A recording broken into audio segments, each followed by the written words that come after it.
back to the oft-delayed Recorder on the Wall. I'm Pete, your Papa Abbott, and... What are you doing? What happened here? Oh, God, why? Quick, everyone hide the stuff. Papa Abbott's back. I didn't do it. Does anybody know where the key is? Because I seriously can't slip these handcuffs.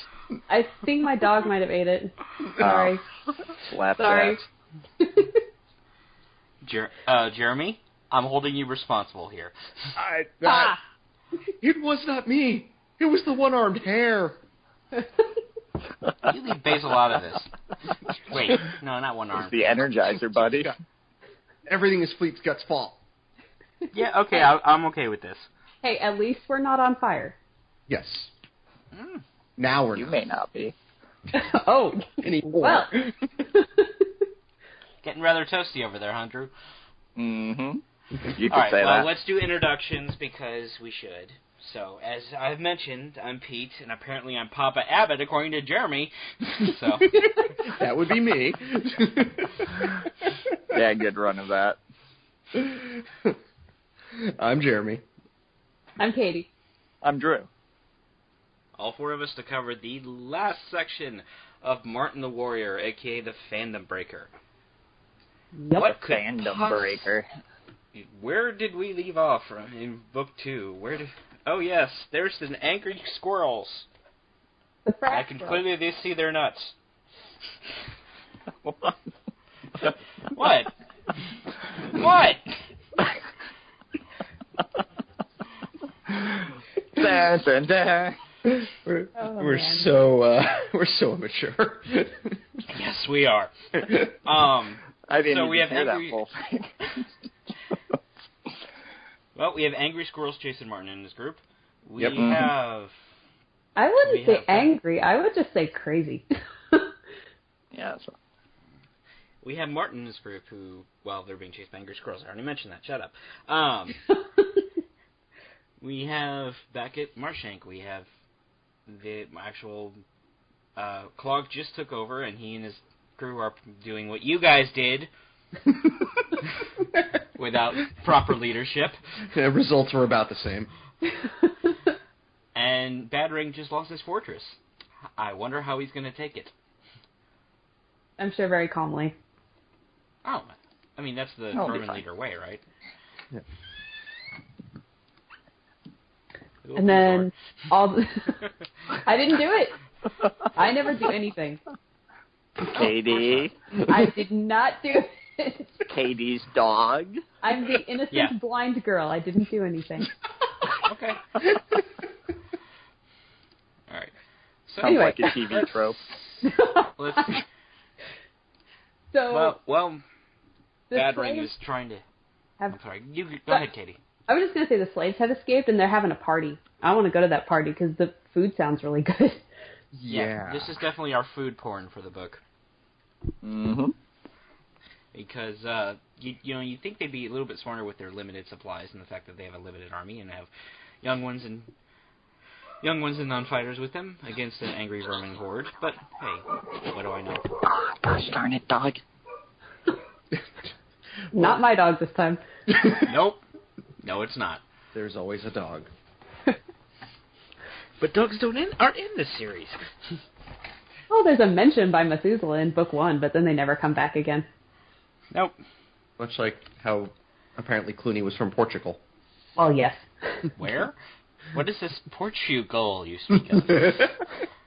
Portugal. I think it's south of that island that every single villain seems to keep using. Oh, I thought it was a bad hair pun. What? Oh, So, man. yes, Better than the a bad slaves hair are- day. This podcast is gonna burn. So, the slaves are having a party, and yes, we have too much food porn, and we have new character introductions, kind of. Sort of. So, we have a couple of...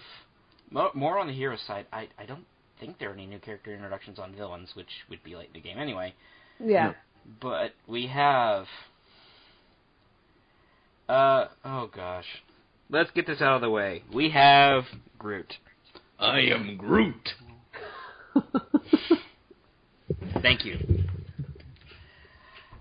And he's got his wife, and I'm sorry, a little. I was shut up. I was thinking of the Gilligan's Island.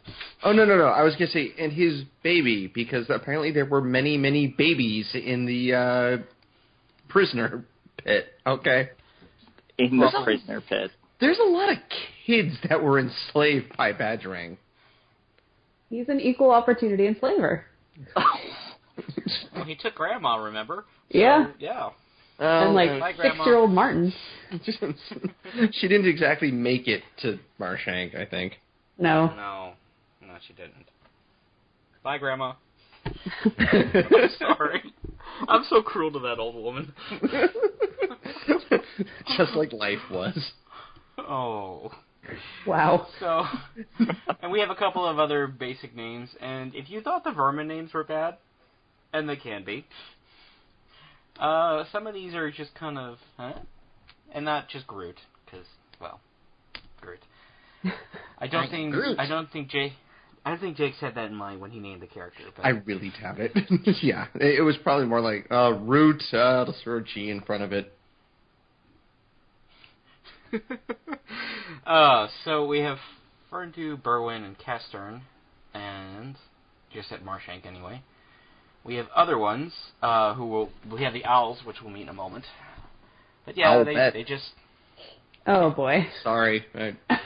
You're not sorry, are you? No. Hashtag sorry, not sorry. So, yeah, they have this huge feast, and I'm not sure where all this food came from, but hey, you know what? I'm not going to question it too hard. Where does half the food in this series come from, anyway? Jake's brain. Okay, I mean, here's the thing. With Redwall and Salamander Strawn, we know they have fields and other methods, and we told Marshank does have fields. Mm-hmm. The slaves go out and work the fields during the day and come back. So, I guess they're raiding that, because Badrang can't really leave to go get something. So, I thought Clogg raided that earlier. Oh, there's that too. So, oh yeah, and there's one. You know what? Someone else is gonna have to pronounce this because I'm not gonna go there. I'm typing out the name, and this is a mouse. Hoopo. Hoopo, yes. Hoopo. So yeah, I mean they have a party. I mean it's nice that the slaves can celebrate and all. So, yeah. Is this where... Yeah. And then, meanwhile, while this huge party's going on, where's our resident Feldo? Where'd he go? He's brooding. No, he's brooding with javelins. Yes. Squirrels have a habit of disappearing in this series. Oh. That was a good one. Nice.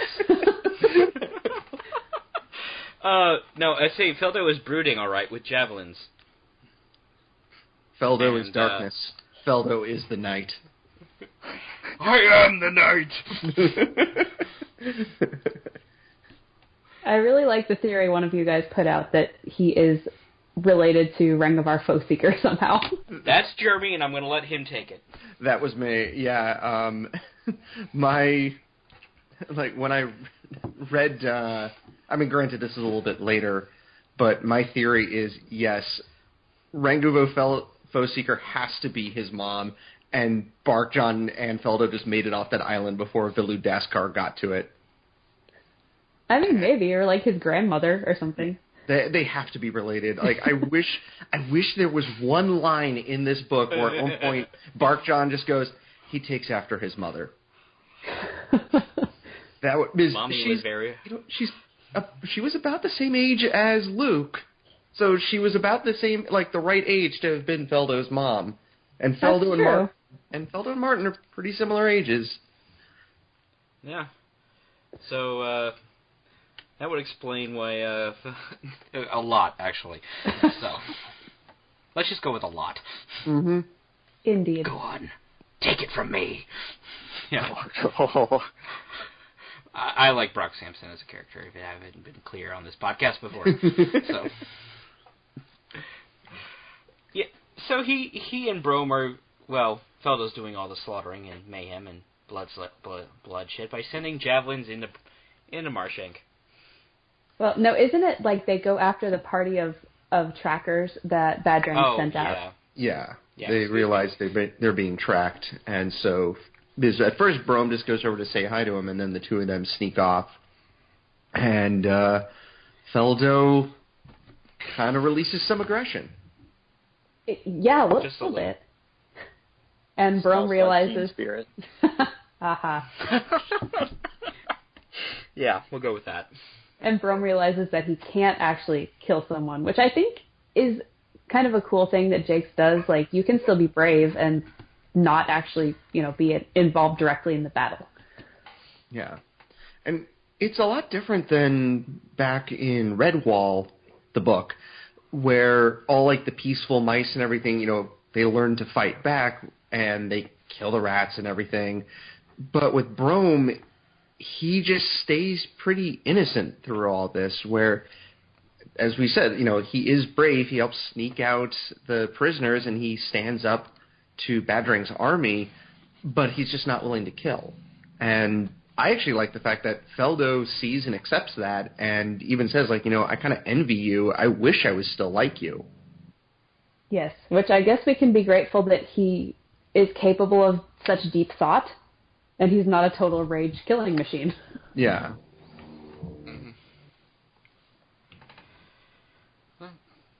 Yeah, so Feldo kills a couple of the tracking party, and they get hopelessly lost. But I'm sure we'll never hear from them again. Well, and he lures some of them into a swamp. Yep. Yes. Which, on my bottom 5 ways that I want to die, sinking in the swamp. Yep. So, while this is going on,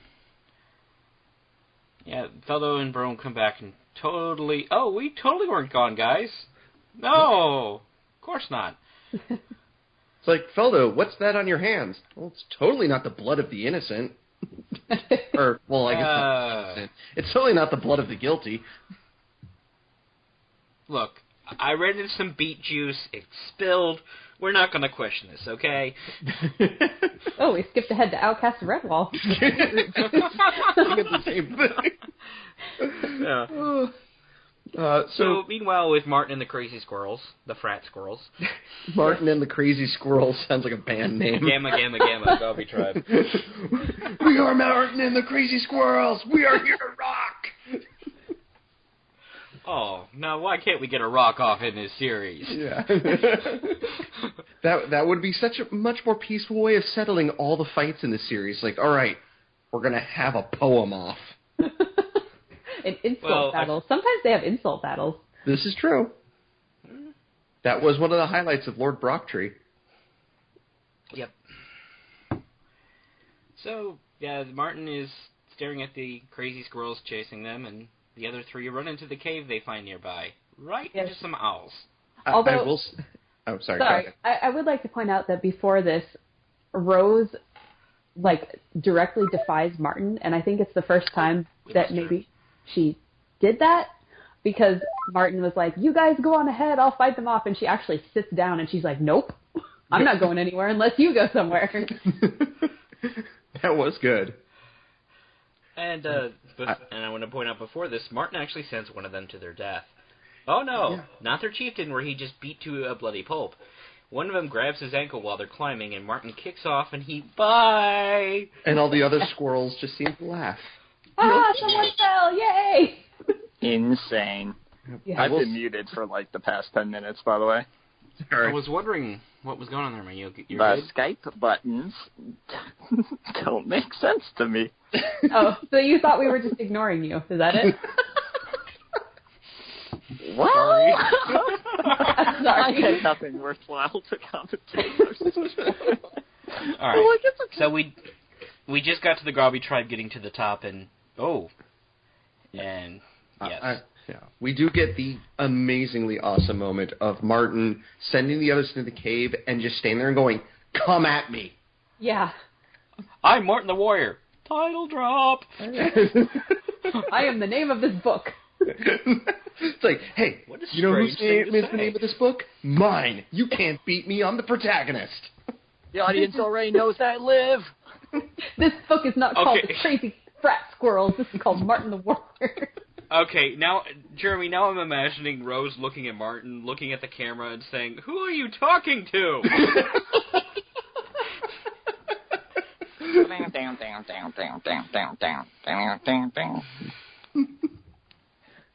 So Martin's about ready to die at Angry Squirrel, and only for an owl to come out and basically, they woke Boulder up without coffee. Yes.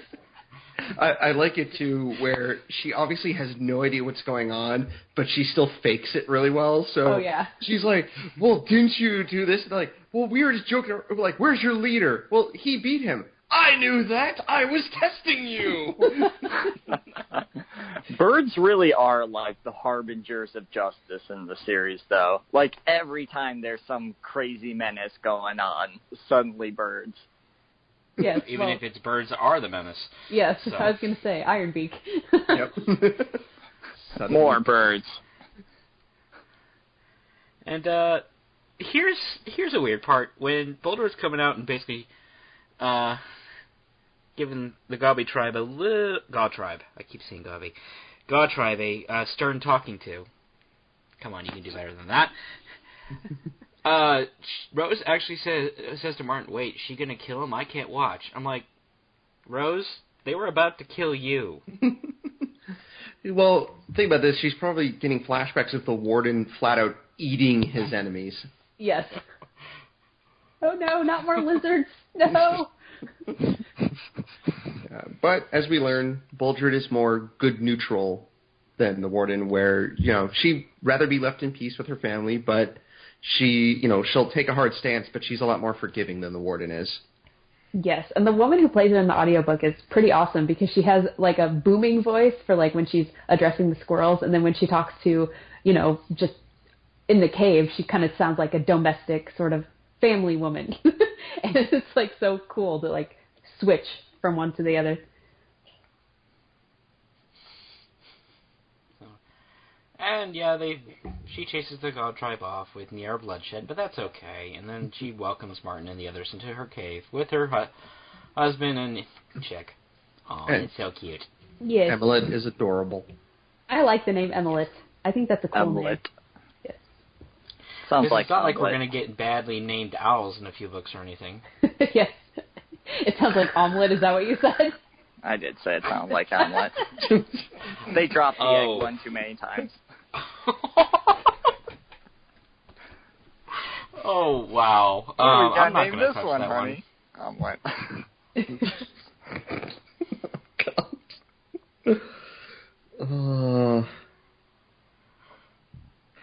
So we go back to Marshank, and there's the villains again, going back to like the villains in this one having a lot more depth to them. Clogg wakes up to find Badrang there saying like, "Oh, I've taken care of your crew," and when Clogg thinks that Badrang has killed his crew, he genuinely seems to care about them. Yeah. Like, he's shocked and horrified. Like, "Oh, God, you killed my precious crew." It's not like, Umgat Trun, who breaks his troops' necks and throws them out windows. I gotta say, Vermin HR probably thinks Clogg is the most caring out of all the villain leaders. Yeah. The highest approval rating Yes. on Yelp. Yeah. Let's talk about Clogg, because not only does Badrang sneak back into the fortress using the slave tunnel, which, I'm going to give it to Badrang here that he knew Clogg wouldn't even consider that, and it's like, he really should have. It was very clever. Mm-hmm. Mm-hmm. And at that point, Badrang basically tells the now hungover and possibly slightly injured Clogg's crew, like, "Look, you got three options. You can be slaves, you can die, or you can join my horde." And I'm sitting here like, okay, I can understand if one of them actually went to their death because, they actually like Clogg that much. And clearly from Vermin HR here, he's well liked. But which one of them would actually agree to be slaves? I mean, did anyone think he was going to take him up on that offer? Well, I think that was the point. He's like, there's only one real obvious choice here. Yeah. And again, also, the crew regrets turning on Clogg, and a few of them flat out say to him, no hard feelings, Captain. You just made a few bad choices, and we got to look out for ourselves now. And I don't think he blames him either. I don't think Clogg blames them either. So, I mean, he admits that, yeah, he's messed up, and Badrang's got the high ground. Not going to take that one. Yeah, I expected someone to. It's over, Clogg. What, no one? Well, Clogg's just lucky. Well, Clogg's lucky he's not on fire. Yes. Okay, I need to put this red wine away from me, because I keep trying to take a sip when you guys do these jokes, and I almost do a spit take. Well, aim away from the equipment? Yeah, that's a good idea.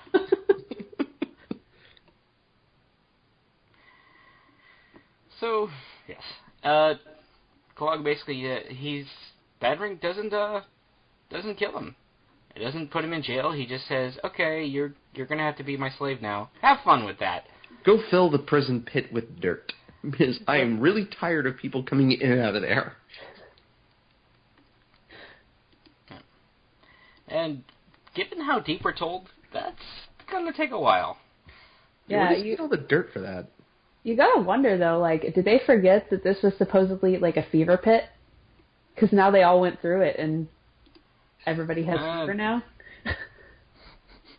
I'd say, you know what, Badrang is clever enough at this point that he's like, you know what, there was probably no fever in that pit. They probably just messed with us. That's true. I mean, all the slaves did escape there, too, so. Yeah. Especially when they were all, like, piled on top of each other in there. Yes. I bet he looked at it and said, okay, if the slaves were willing to go through here to escape, most likely there's no, sickness. Yeah. Well, you hope not, anyway. I'm sure after a certain amount of time, he and his crew won't have to worry about sickness ever again.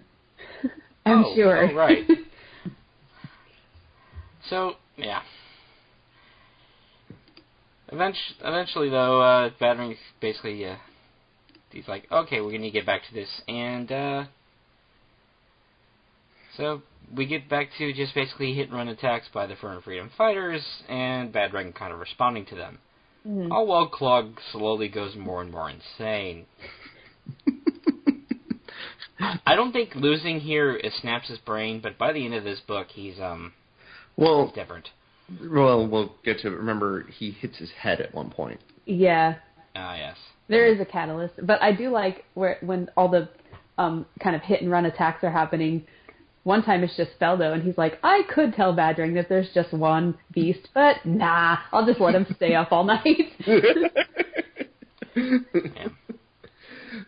He also gets a good Sinister moment here and there where he has to keep burying all the bodies, and he's like, don't worry, Badrang, I got a nice big grave picked out for you.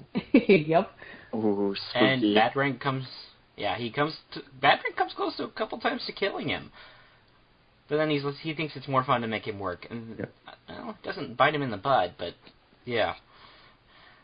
Honestly, it reminds me a lot of the fools in Shakespeare plays. That's kind of the feeling that I was getting during this was, say, a madness like Ophelia, or even I forgot what the monster's name was in The Tempest. Me too. Hey, my mind was running for Falstaff, but that works too. Falstaff. But honestly, usually the fools are the biggest proprietors of poetic justice. And so their Clogg is a harbinger. A harbinger maid. Moving forward. I don't know, I had a less serious interpretation of he needs a partner so they can be like the Statler and Waldorf of Marshank. Oh.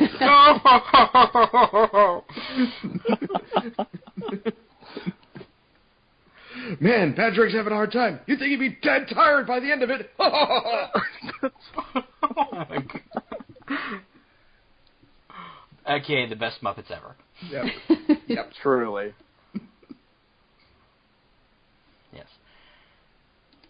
And during these hit and run strikes, we get more with Feldo and Brome, where Feldo continues to not want to not encourage Brome to try fighting. He goes like, "Why don't you be a healer? It takes a lot of bravery to run around the battlefield and help heal people." Yeah, which is nice, because, it does seem like Feldo genuinely cares about Brome. It seems like they're really good friends, and he just wants what's best for him. Mm-hmm. Brome sounds like the type of person who would main Mercy in Overwatch. Yes. Protect the healer. I need healing. Feldo, by the end of this book. Okay, now I'm thinking Brome is the Team Fortress 2 medic. What would that make Feldo? Now, let's go practice medicine. So, back on the less crazy end of things, Martin and his crew are dismissed by Bold Red. She travels with them, and they run right into a cherry grove. Yes, with a weird old hedgehog. We might not be getting too far away from the crazy, because we've got the crazy old hedgehog now. Yeah, let's talk about this character. Agril, I'm taking is the pronunciation? Yeah. Agril? Yeah. Yeah, you don't want to aggro Agril. God. God, Jeremy. That's straight out of my notes, too. Yeah, I know. So Agril, he basically, because Boulder basically walks away for a moment, he basically tries to attack the main four, and Martin is surprisingly patient. Yes. Compared to earlier, yeah, he's surprisingly patient. Well, at least we know that he doesn't attack old grandpas. He threatens to strangle annoying children, but he doesn't hit. That's where he draws the line. Yeah. Yes. Good to know he has standards. So Boldred comes back in and is like, Agril, no. And Agril's actually, his attitude, we're told outright his attitude changes when he sees Grumm. Oh, moles are nicest and wisest. And Boldred's like, okay, he's harmless. Yeah, lies, Boldred, lies. Not just a lie, not a wicked lie, a damned lie. Because Agril takes him back to his house and he starts getting them drunk on cherry cordial. He pulls a Sister May on them. Oh, yeah. If he was a mouse, I'd say he was Sister May's ancestor. But Yes. God. He would make Sister May proud, because not only does he get them drunk slightly, he pretty much drugs them into sleeplessness. And I'm glad cordial probably doesn't have a high alcohol content. But, we'd have to ask Ambrose Spike. Yes. Well, because literally the next thing is Rose waking up on an otter boat, and they're like, "Oh yeah, you totally got drugged, and the good thing you were friends with Boldred, or he would have killed you." Yeah. Jeez. When I was classifying this character, I genuinely had trouble. Like, is he neutral or is he a villain? I don't know. That sounds barely classified him as neutral. If nothing else, not chaotic neutral. Thinking my Dungeons and Dragons. Yeah, I'm not familiar with all those, lawful categories. evil? Yeah, I've heard them before. I'm just not familiar with them. I would almost say true neutral. So he doesn't explicitly act violent except when we're gonna go lawful evil. Because, yeah, as far as he's concerned, he makes the rules in the Cherry Grove. So I consider murder to be evil. Yeah. just had to write an ethics paper the other day where it was basically like, can we justify murder? Agril can. Agril can. Indeed. A study of Martin the Warrior. By Bull Chan. There's a lot of gray characters in this book. Yes. Mm-hmm. Brian Jakes' grimdark phase. Well, it's better than his horror phase, which we'll find out in a little while, in a few books. I like Doom White. I don't know what that says about Doom me White. as a person, but I liked Doom White. I have yet to read it, so we'll find out when we get there. So yes, they wake up on an otter boat, and oh yeah, you're totally just sleeping a bad hangover off. So. Yep. And Martin doesn't even wake up. But they wake on this otter craft called the Water Lily, and we have a couple of new characters here. It's just the otter crew: Starwort, Marigold, his wife, and the other named otter here is Stewer, the cook. Okay, Floater was bad. But this is just like... Dude, Floater's my favorite character. I meant as a naming convention. But this exactly, is just he's lazy. my favorite character as a naming convention. Well, he's kind of dead, so there. Yeah, he's floating along the ocean. Oh, sinker already sunk. So. Fun audiobook fact, the guy who plays Starwort also played Clooney the Scourge, which amuses me for some reason. For some reason, Starwort, I kind of want to hit you every time I hear you speak. Yes. I don't know what it could be. Starwort, why are you holding your tail like a whip? No reason.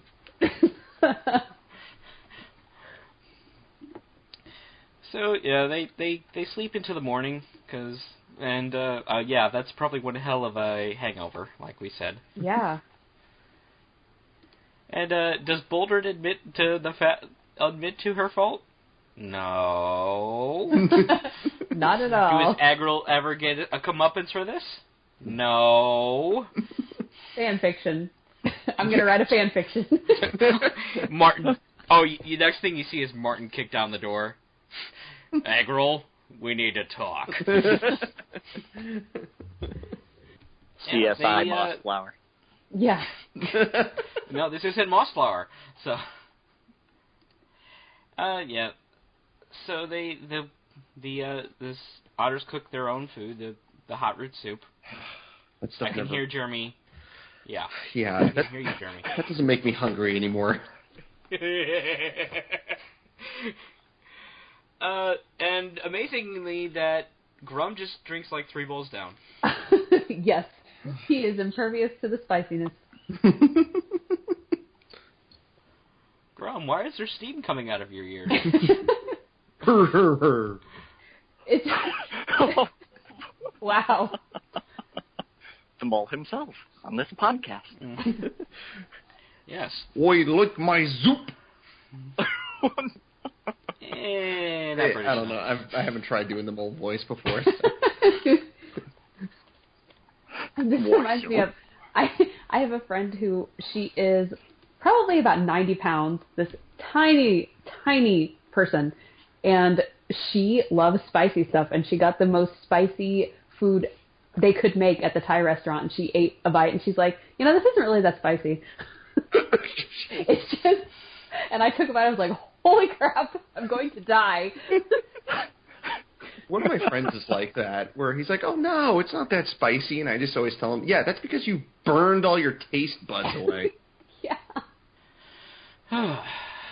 So, yeah, the otters basically take them to hand them off to shrews, because we couldn't go a book without regular shrews, too. Now, not just that pygmy ones. Yes, an unnamed tribe of shrews. Or, wait, is it the broadstream shrews? Is that what they're called? We'll go with that. Okay. And, basically to get the shrews to take them, they bribe them with Grumm's mole cake. Hey, it would work cake. for me. Fair enough. Give me that delicious cake, and I shall take you in the boat. Works for me. You're the designated sailor? I guess, which, now that I think about it, might not be the best idea. Katie, where are we going? I don't know. My dog is driving.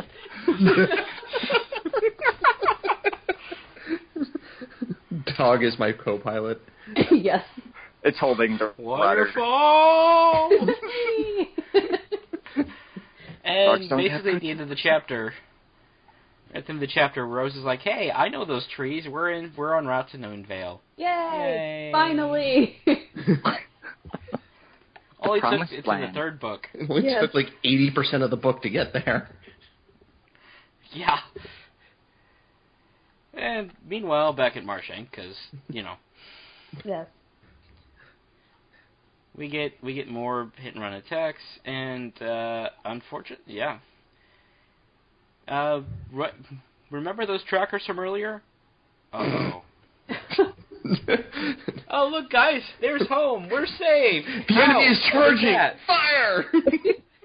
Vermin HR, we had a Message bit for of a yourself. mix-up. If you could clear this up, that'd be great. I can just imagine that, like, one of the HR guys just standing there by the bodies going like, I don't even know where to begin with this. And Badrang's just like, all right, give me the forms. Son of a... Badrang's like, come on, that was an accident. It's not like I'm throwing them out of windows on purpose. Is What do you this think I am? Fire! What do you think I am?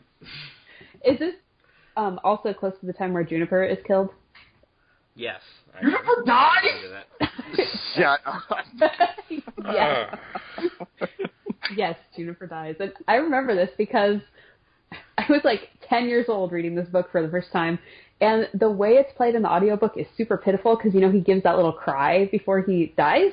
Mm-hmm. And I just started bawling, and my mom walks in.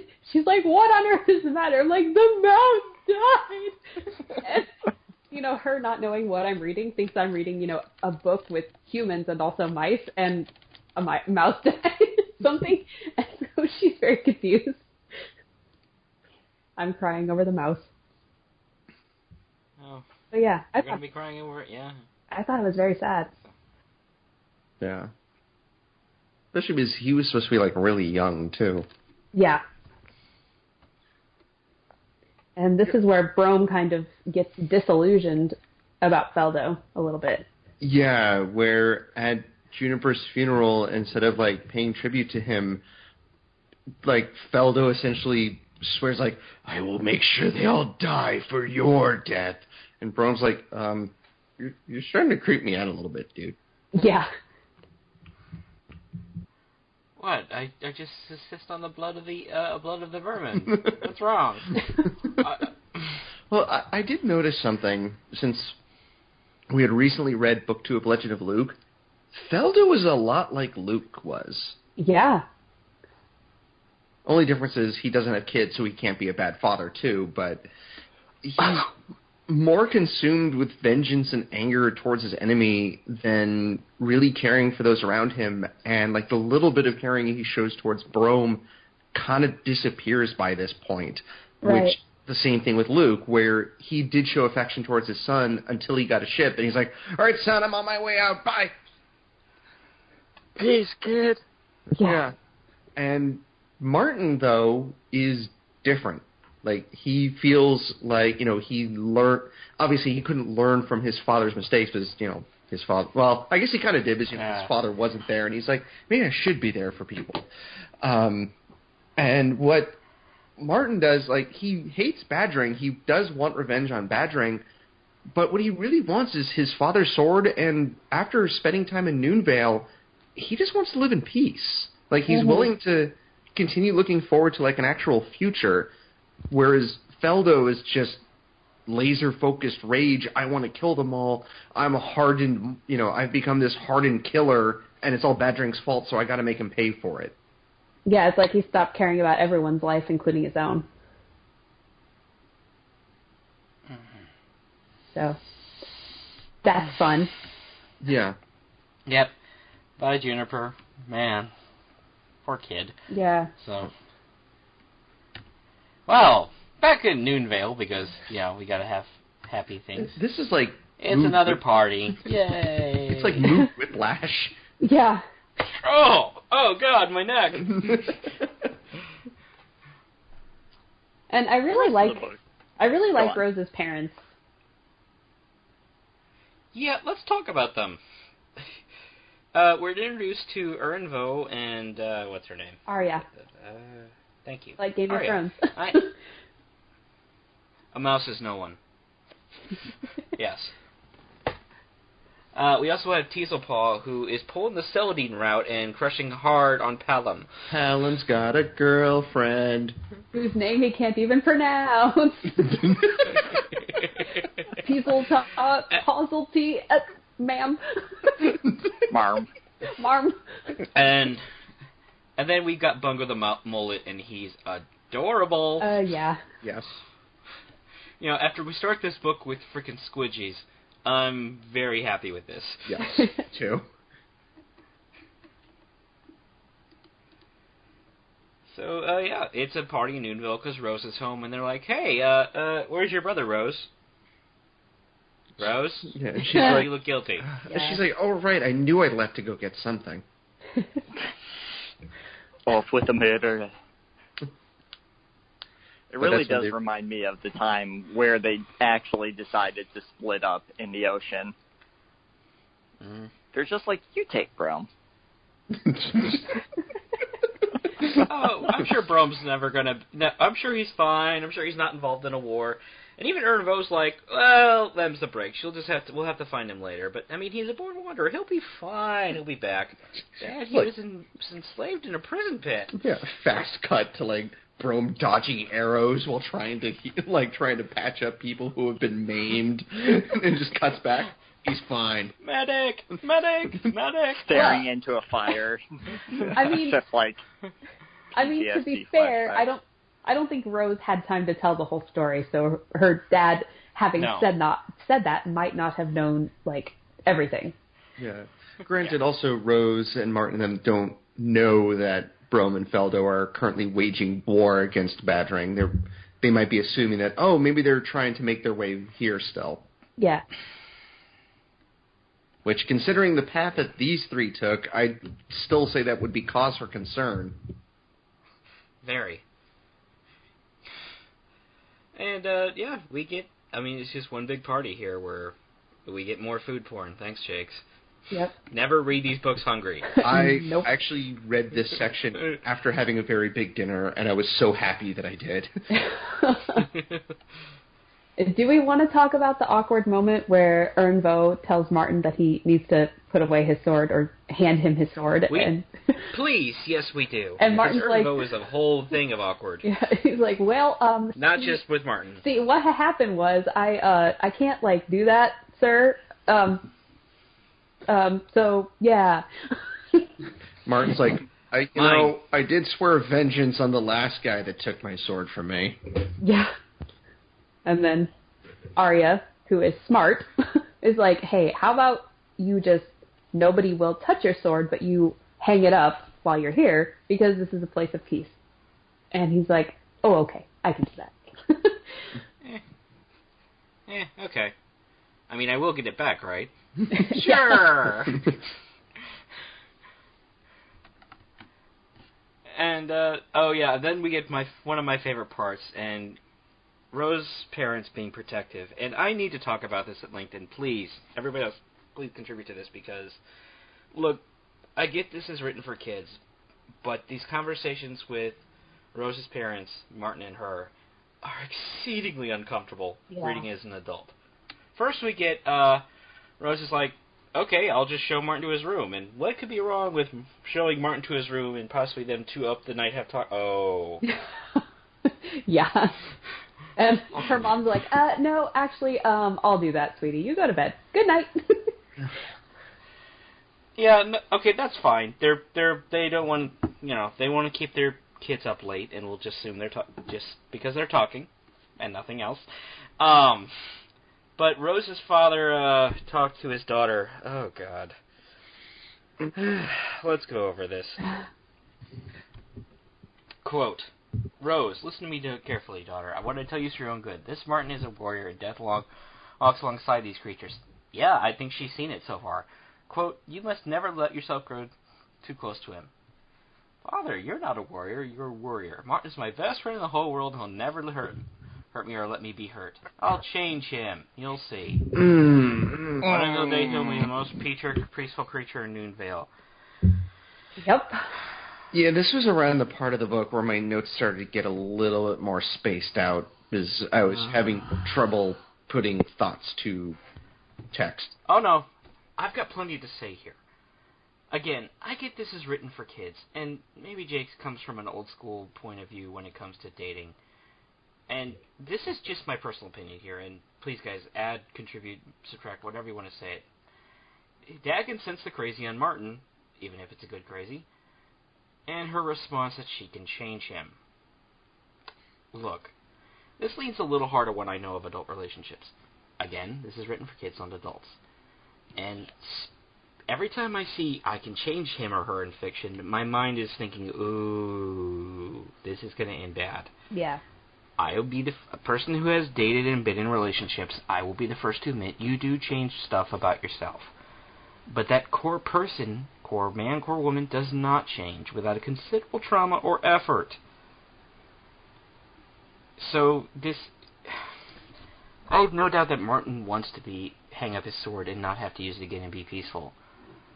But the way Rose phrases it here really sets off alarm bells for me. It's like, oh, this is not a good way to phrase this. But then again, don't you think that's kind of a teenager thing to say, though? I mean, she's a teenager. Yeah. From what okay, I won't disagree with that. I also look at it as, despite her recent experience in extreme situations, she's still a relatively sheltered person. Like, she grew up in this place that had no real hardship or anything like it. And so she sees Martin, she obviously likes him, and she's kind of naive to the point, throughout a lot of the book, she is a little naive of, she obviously likes him, and she's like, well, I can make him adapt to this peaceful place. That's where I grew up. He'll appreciate it enough, so he'll want to just stay here and be with me and be peaceful. I can see that because she doesn't know much more than what she's been raised to know. So it's not the cliche, I can change him in most, it's she's naive enough to think that. Yeah, I think that's a deliberate character decision on Jake's part. I think this is a classic putting two characters' ideals against each other where, how far is Martin really going to go to defeat Badrang versus, how far is Rose willing to go to follow Martin? And so it creates tension. I think Brian Jakes did a really good job of kind of keying people into the end of the act by, I think it sets alarm bells off in a lot of people where they're like, that's a death flag right there. Bad times are about to come. Mm-hmm. So I think it was intentional. I think Brian Jakes definitely knew what he was doing there.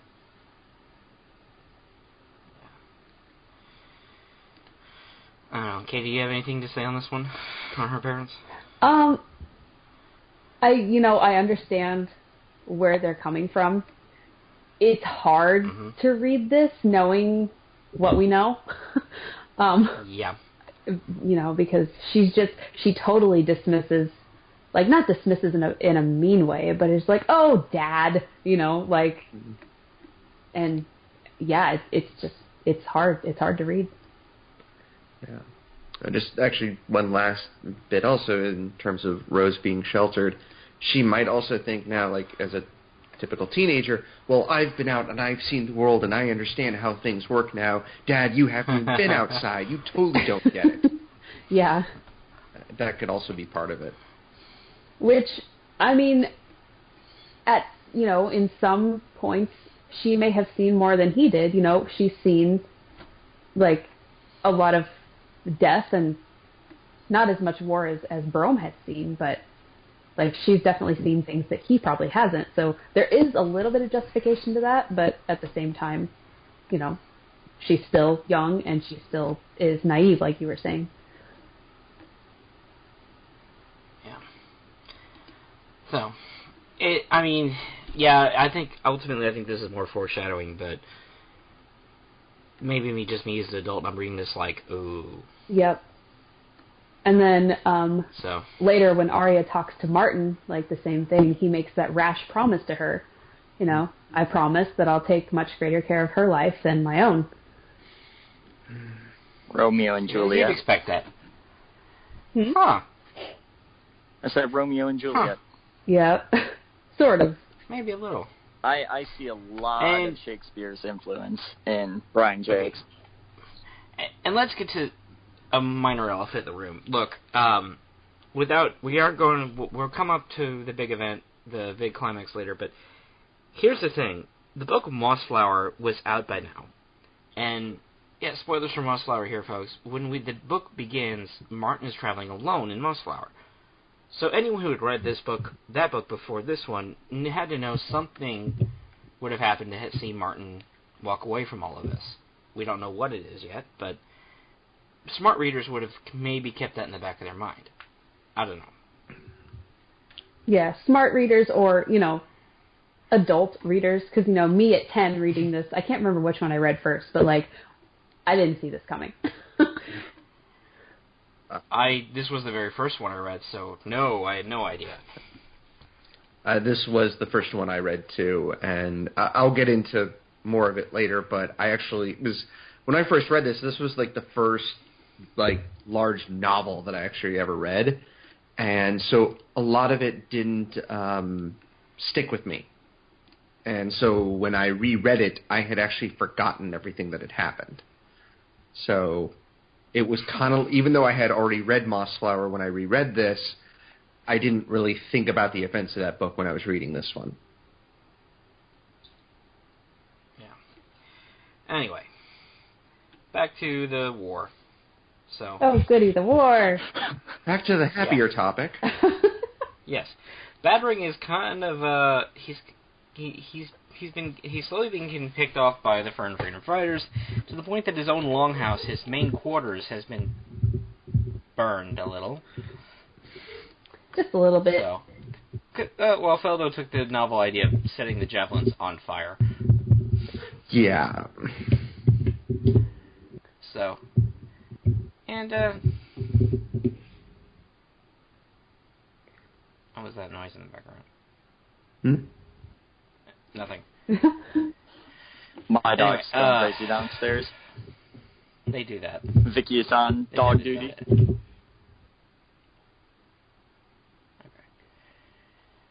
So, are we to the point where Feldo decides to do like a one-man attack? More or less. And he decides that, and he goads Badrang into coming out. That was a hard moment. Yeah. Well, right before Badrang is having conversations with his officers, and he's not listening to them at all. And here's the thing: we may get one otherwise, but most of the Vermin leaders we can run into are the type, yeah, that's a good idea. I'm glad I thought of it. But this is one of the few times that I can like Badrang outright. What was I going to say?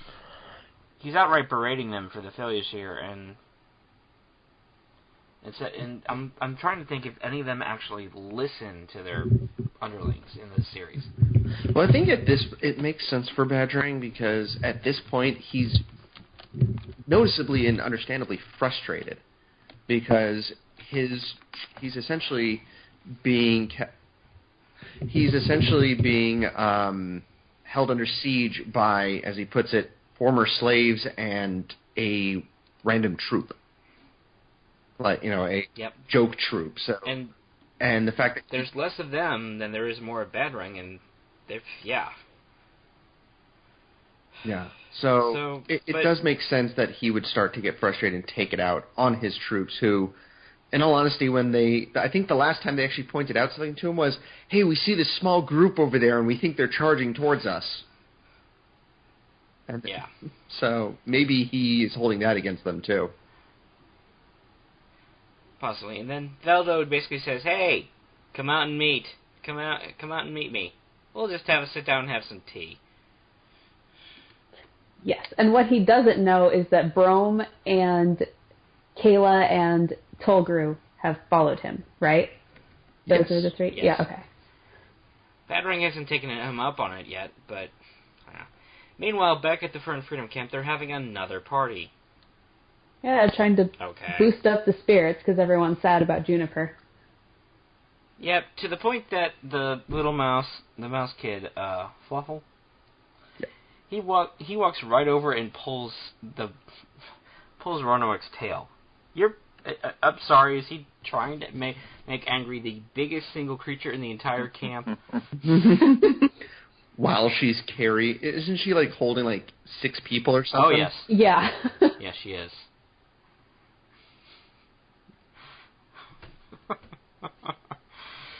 So yeah, I'm sure that won't come back to bite him later.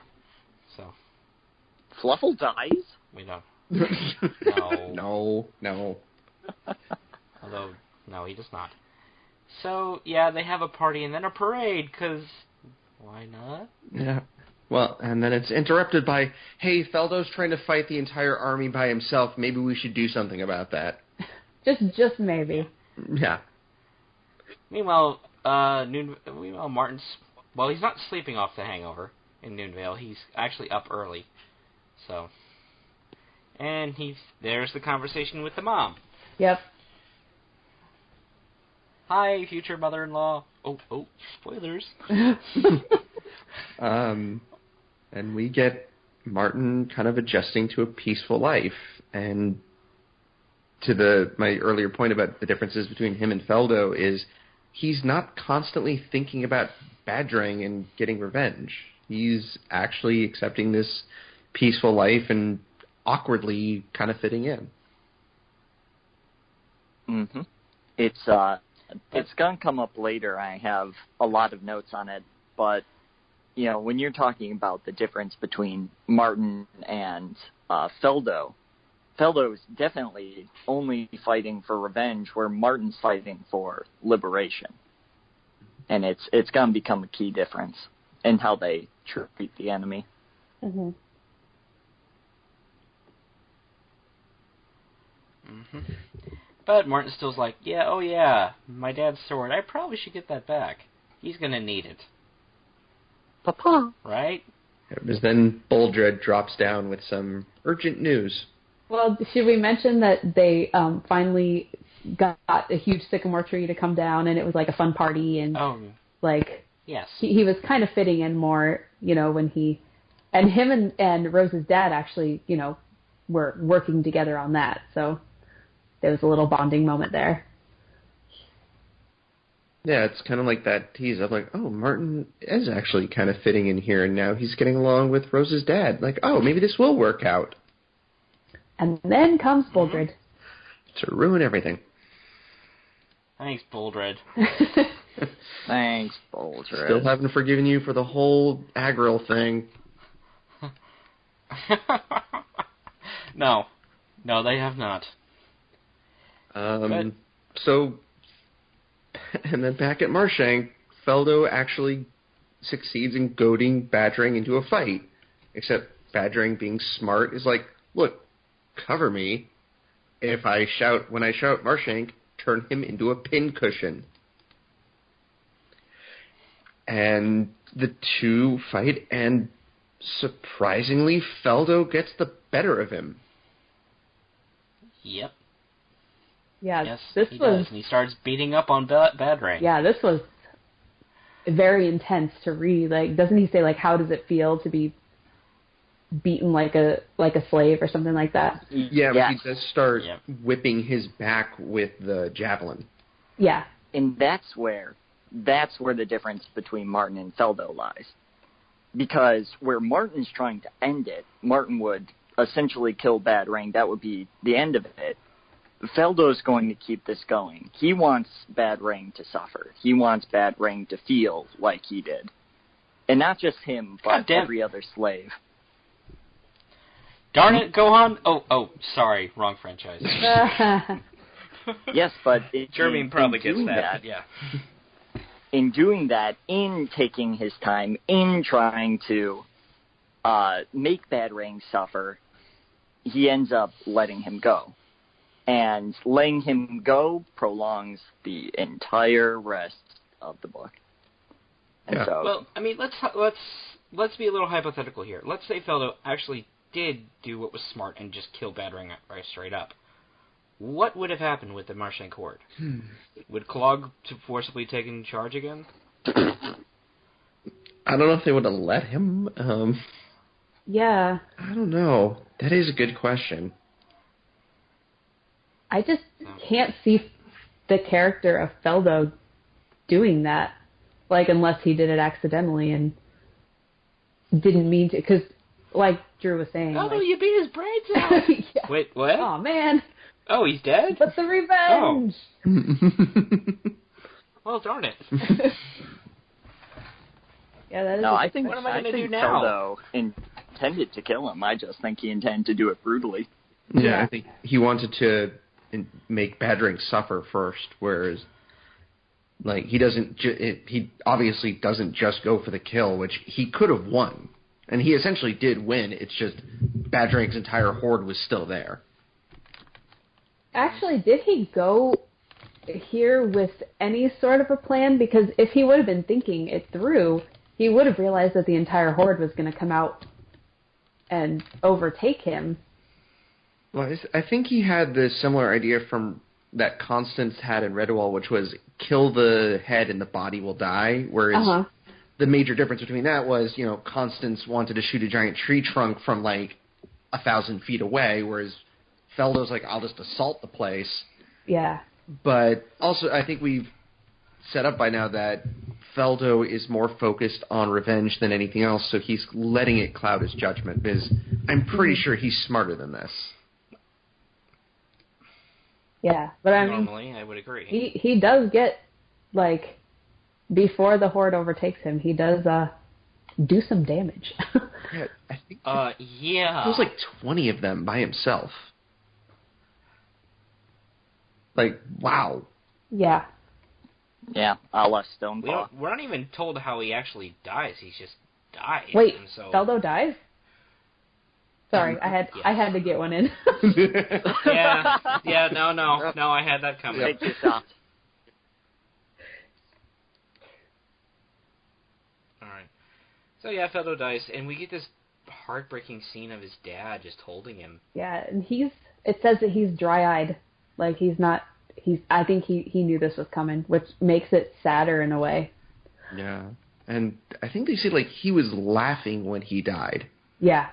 He went down smiling, I'm taking all of you with me anyway.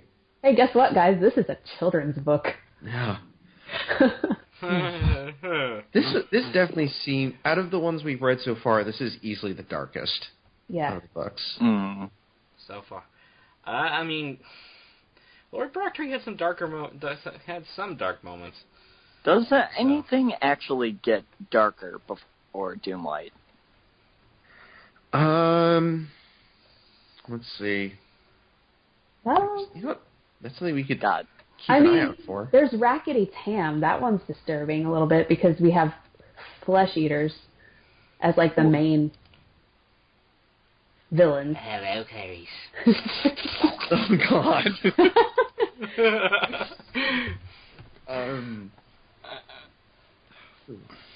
Outcast, One does have a young hare get poisoned to death. Yeah, that was... Oh, yeah, that's going to be fun to read.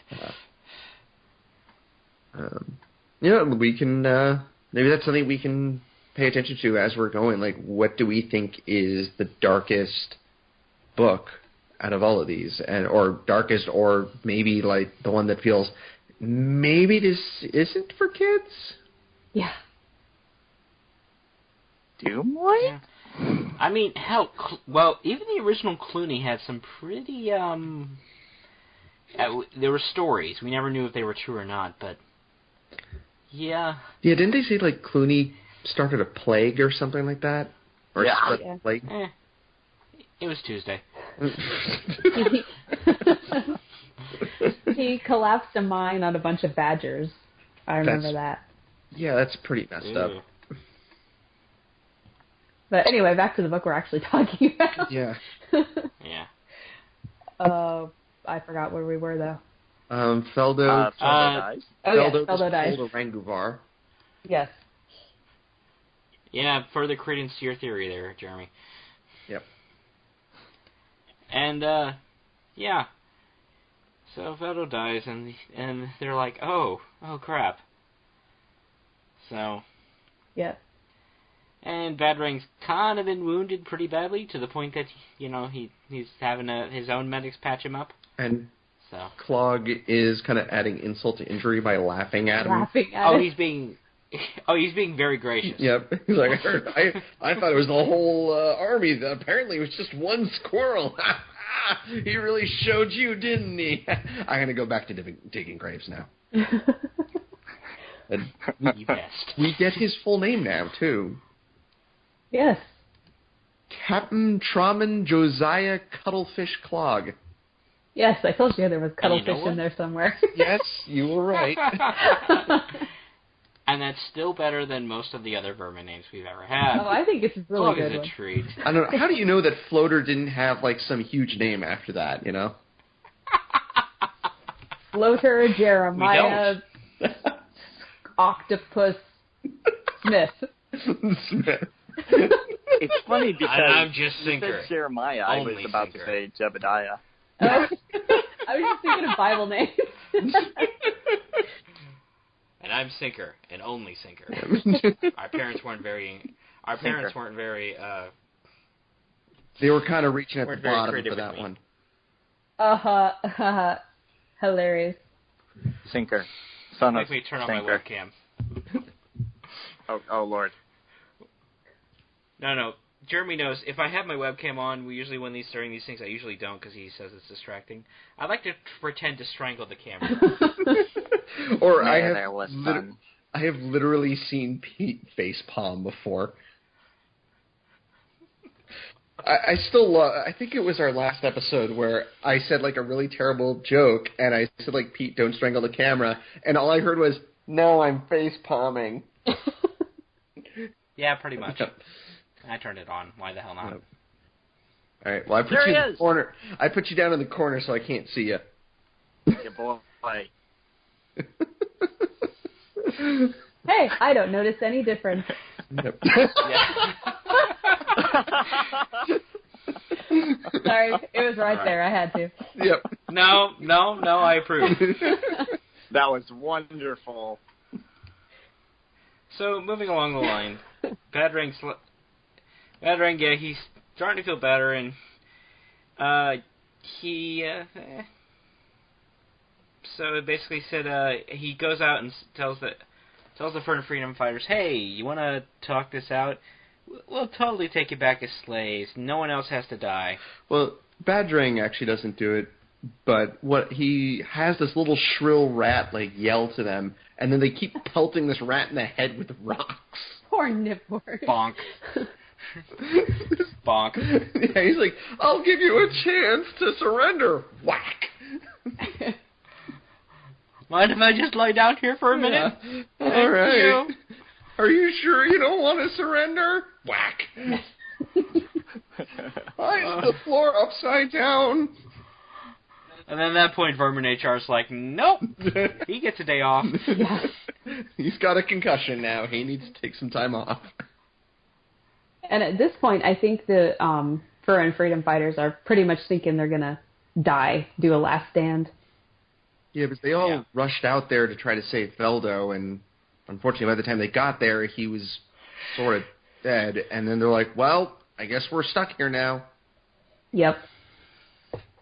Yeah. So, meanwhile, on the stream, Martin and the others, they're given a map by Boldred, who Boldred, meanwhile, is contacting all their allies. AKA all the people that they've met so far that they could possibly turn against Badrang. Yes. And coincidentally, most of them have tried to kill Martin at some point or another, except maybe the Warden. They're just like, Warden, everyone in Marshank is a lawbreaker. I am the law! I am the law. Yeah. Why do you talk like that, Warden? My mouth is full of lizard.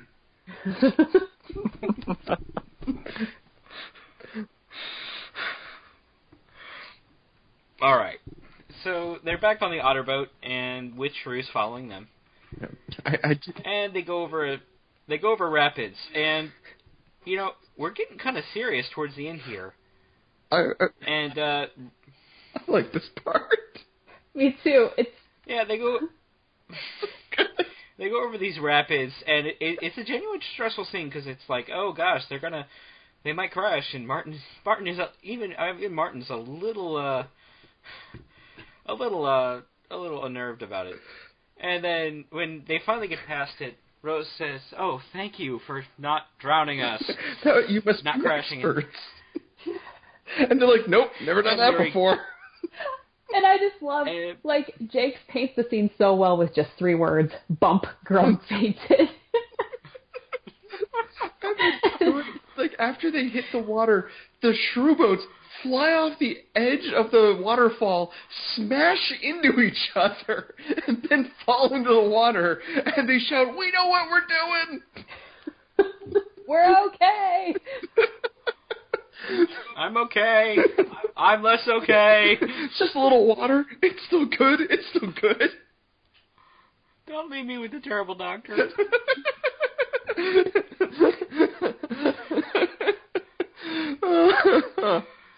Oh man. Yeah.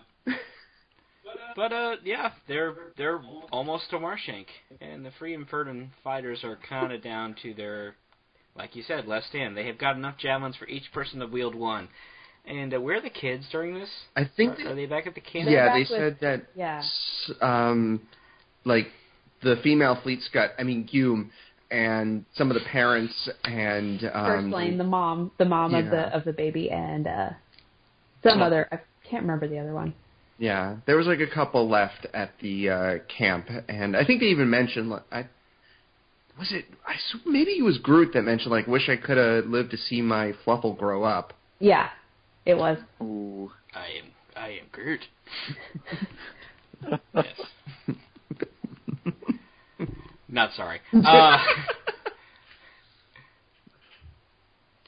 So yeah, they realized, and then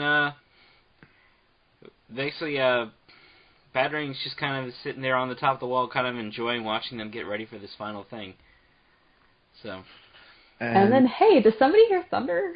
And then Badrang's like, all right, let's charge in. Oh my God, what's that? Yep, and then because literally Chapter 40, and we're combining this with how anthropomorphic are they? Because literally the cover art for Chapter 40 is literally Martin standing in the shallows in a full shirt and trousers with the sword. Yep. Little sword. So yeah, very anthropomorphic. So he has his own horde now. Does Martin have good guy HR for this horde? No. Yeah, I don't think so. We do see Martin does kind of pull a Feldo and just kind of rushes the doors and starts hitting them with his little sword. Although maybe Rose is good guy HR because she comes and grabs him and she's like, "Hey, people are dying needlessly. You need to come back and form a plan here, bud." Yeah.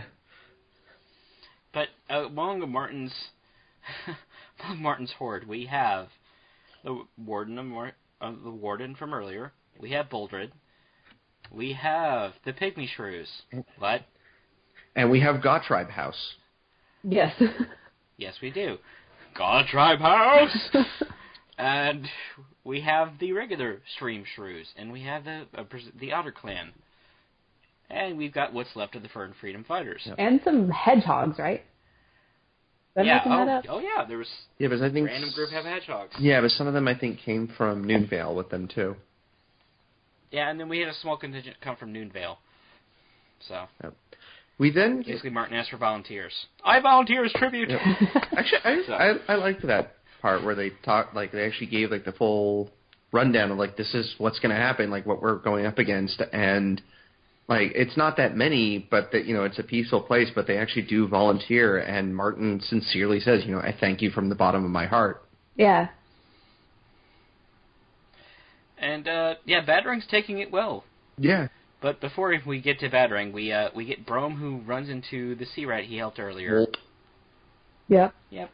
And because he's Grumm, he's not going to kill him. But he's like, hey, you, go away. Right. Like, tells him, like, keep your head down. As soon as we're gone, just run for it. I never want to see you again. Yep.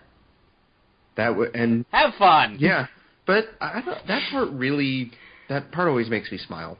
It shows at the one point where Grumm is about ready to fight, because he's going to have to fight for his life, and he sees that it's Walt, and he just can't do it. Mm-hmm. No. Yeah. I was kind of sad that Grumm and Rose didn't have more of a reunion. Like, hey, what did you do all this time? Yeah, Oh, I got drugged by a Crage hedgehog and almost killed a few times. Grumm's like, I took part in a magic trick. Good for you, baby brother. Good and then I was a pirate. Arr, pirates. And Rose just sitting there. I almost got eaten by lizards. Wow. Bro, give me your drug bag. No. I think you're sampling your own product there, buddy. But it's true. I did. I freed every single slave by myself. Yeah. And Martin's like, where's Feldo? Oh. Yeah, then they have to... No, he doesn't actually ask about Feldo at all. No, well, they do, like, as they're getting ready to prepare, Bark John says, I need to bury my son, which is just... Ugh. Yep. Oh, dear. Just that line alone, seeing that, like, when reading anything where a parent has to say, I have to bury my son or daughter, that's just... Yep. And just full disclosure, I didn't write any more chapter notes after this because I was too focused on what was going on in the book and kind of stealing myself for the end of it. I kind of like how Badrang, even though he's internally panicking, he tries to play it off like, oh, this is what we're going to do. This is how like, he's still in control. Mm-hmm. Because I think if he didn't do that, then everybody just would have panicked and it would have been chaos. Why is Badrang on the floor in a fetal position sucking his thumb? Yeah. They do. Well, this is the part where when they retreat, because, they were so disorganized, Badrang is like, I know they're going to be back, but I need to keep a brave face. And he's like, look, they're running away. Ha ha, we beat them. They're nothing. And like some of his crew are like, oh yeah, I killed like 5 of them by myself. Come on back. I'm not scared of you. And Clogg is actually the one who is like, guys, they probably are going to be back, and they're probably going to kill all of you. In greater numbers. Yeah. And that's when Badrang like throws him off the wall. Whee! Bonk. Mind if I just lie down here for a minute? And then at that point, Clogg goes completely bonkers. Just a little bit. Yeah. Oh my god. Even to the point his former crew are like, huh. Shoot. Wow. Yeah. This part actually I thought was a little bit darker now reading this as an adult. Like, he's got brain damage now. Yeah. And has lost his mind. And it's not the normal kind of brain damage where you get getting hit unconscious multiple times and later drugged, like Martin. Yeah.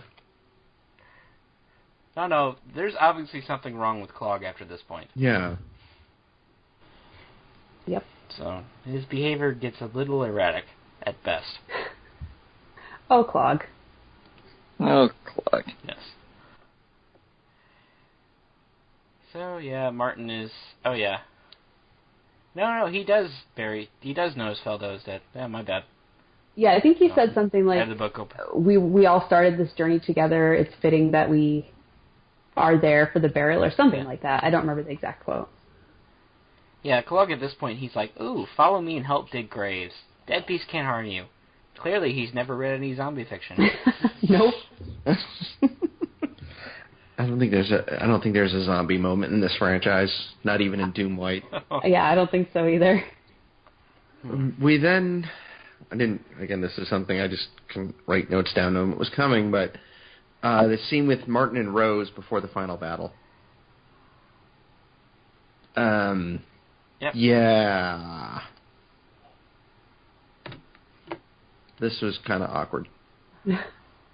Yep, Rose goes to sleep and, well, they talk before she goes to sleep, and she brings up, like, you're a hero to Noonvale, but you helped cut down that tree. You know, you did something that you see as kind of not as important as facing down Badrang, but to them, you're something special. And it's so cute. And it's so cute. Rose goes to sleep and Martin stays up and he's thinking, going over and it's his thoughts. And at this point, you just want to reach to the book and say, "Hey, kiss her, you idiot." Well, probably not when she's asleep, though, because that could be weird. Yeah, obviously not. I mean, Jakes isn't shipping these two as nearly as hard as he did all the way back with Matthias and Cornflower, but it's kind of obvious. I kind of like how subtle it is, though. Yeah. Yeah. So Martin gets up early, and they set the Fern of Freedom, their cart on fire. It could be more on fire. And it's basically becomes their battering ram, and they slam it right into the wooden gates of Marshank. I like how... Obviously, they just want to make s'mores, right? I like how one of the guards is sleeping, and he's having a dream that he's on his ship, or not on his ship, like on the shore or something, and there's a fire blazing, and all of a sudden he wakes up, he's like, holy crap, there really is fire. And I think his first words are like, they can't do that, or something. That's illegal. HR, hey, everybody, there's fire. I'm sorry, under the War Provisions Act, burning down the gates is totally allowed. Wait, what? And Badrang realizes that, if the gates fall, he's doomed. So he's like, can we get some sand and water on that? And while Clogg is like, it's my ghost of my burned ship. Have fun with that. Oh, wow, Clogg. Yeah. Clogg's still going nuts. So. And, we get the full-fledged battle, second round of battle here. Yeah, and it's pretty, Martin is like a killing machine during this, where he's taken on half the horde. At one point, I can't remember her name, the head of the queen of the pygmy shrews. Ambala. He saves her, and she thanks him, but he just ignores it and then immediately runs for Badrang.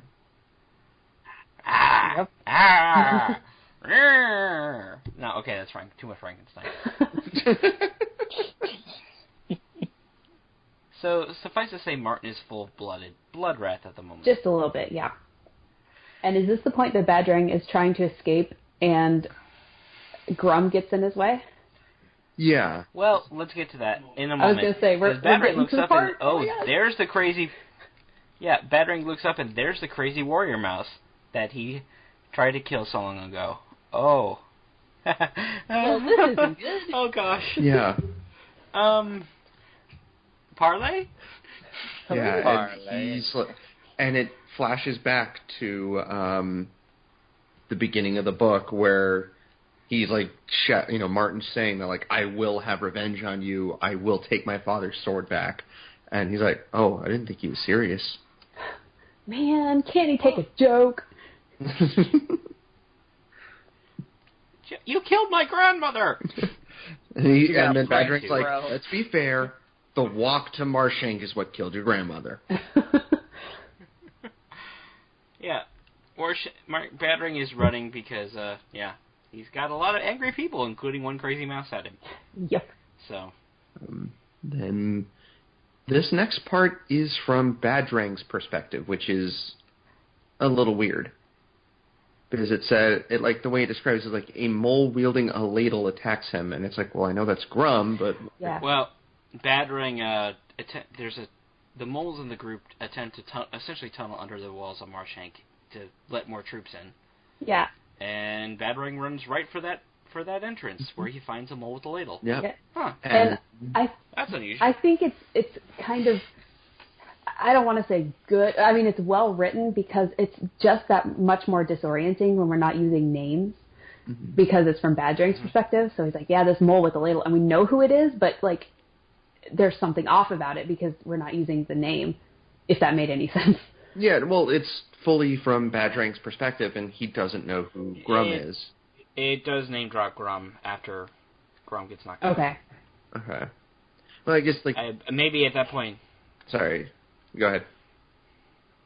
Maybe at that point we were confused and like, oh, that is Grumm. And then Badrang gets attacked by someone else. Well, first he runs into a hedgehog, which is Palom, and he hacks at Palom, and... I think that's actually after. Oh, okay. It is. Sorry. Actually, yeah. And this mousemate throws himself in front of him and bashes him with a loaded sling about 3 times. And Badrang's he's actually taking it back for a bit. And he then, as it says, throws her into a wall. Rose's head hits the wall, and she slumps to the ground like a broken doll. Oh, that does not get any easier to read. No. So Martin sees this. Whether he actually sees what happens is a matter of debate. It's not clear if this actually registers with him or not. It didn't register with me when I read it. I was like, oh, she's unconscious. Yeah. Same. Ouch. Yeah, she's unconscious, right? And Martin, basically, we're quote, roaring and screaming like a wounded wolf. He throws himself from the wall top right on top of Badrang. And picks him up and throws him. Before Martin can get to him, Badrang finds Palom back, blocking him as a ball of spikes. He hacks at Palom, and then, Martin hits Badrang like a linebacker. Yes. Martin will rock you. And, hello, my name is Inigo Montoya. Oh, no. My name is Martin the Warrior. You stole my daddy's sword. You killed my grandmother. You killed my grandmother. Prepare to die. You did a lot of really horrible things. Prepare to die. Look, I'm just here to kill you, okay? It's like, look, if I had to list off every bad thing you did, we'd be here for another 300 pages. And he killed. Martin and Badrang get into it with the small sword, the small sword versus Martin's father's sword, and Martin takes some pretty grievous wounds here. Yep. He gets a scratch right across the chest, and Martin's doing his own damage here to the point that they've got the blades locked and their noses are touching, they're like staring right at each other. And Badrang's like, oh, this guy's kind of crazy. Just a bit. And Badrang takes the tactical move of biting right into Martin's shoulder to get away, only for Martin to toss him like a rag doll. Martin is a little, You know where people, where they need to get a car off to one of their loved ones and they suddenly have super strength? Yeah. Martin's got to be full on blood wrath here. Yep. Oh, God, yes. It's not even said, but yeah. Well, I think you can compare this to earlier when he was fighting the leader of the Ga tribe, where he had lost it, but then Rose calms him down. Mm-hmm. Rose isn't there to calm him down this time and reel him back in. And we get to see full on what Martin would do when he is completely out of control. Mm-hmm. And Martin basically, once he tosses Badrang like a rag doll, he drops his own sword, grabs his father's sword back, and stabs Badrang right in the heart. Yep.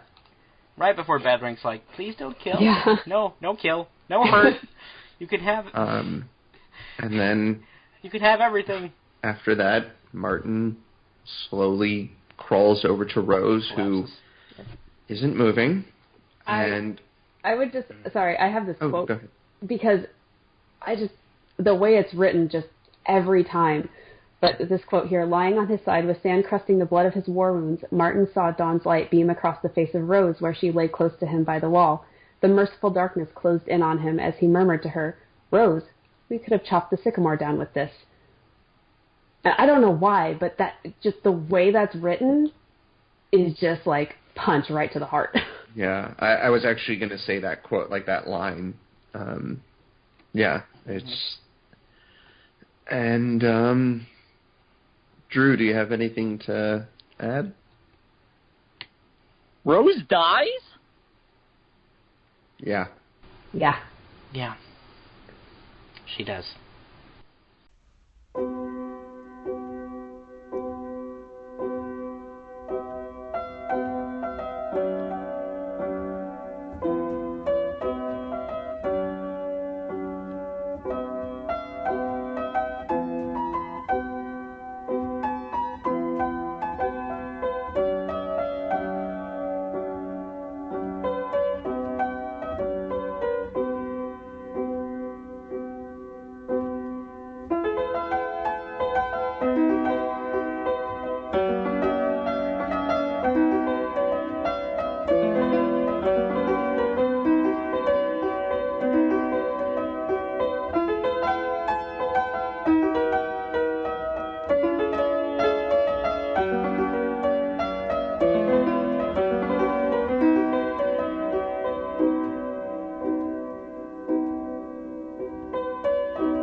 So, if you picked your jaw off the floor and, wiped your tires, yeah. We've had hero deaths in the series before.